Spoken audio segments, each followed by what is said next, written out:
Yəni o bir söz elə bir şeydir ki, doğrudan da müştərinin başı çıxmır. Ev şəraitində bunu yoxlaya bilməz. Probanın yazılmağı da %100 o demək deyil ki, bu qızıldır. İnsan vurur. Yəni ki, hər şey ola bilər həyatda. Mən hətta olub ki, əşya olub Fransadan gəlib. Üstündə 750 yazılıb, dəmir çıxıb. Olub da xaricidir, Avropada bu.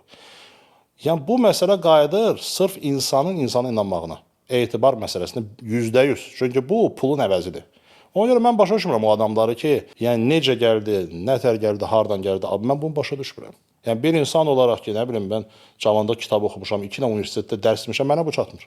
Mən bunu başa düşmürəm. Yəni mən beynim buna cavab tapa bilmir ki, bunu necə edirlər bunlar? Yoxlasa hə, o başqa məsələdir. Çünki hal-hazırda bizdə ölkədə yoxlama qurumu deyilən bir qurum, yəni insanların elə müraciət yeri yoxdur.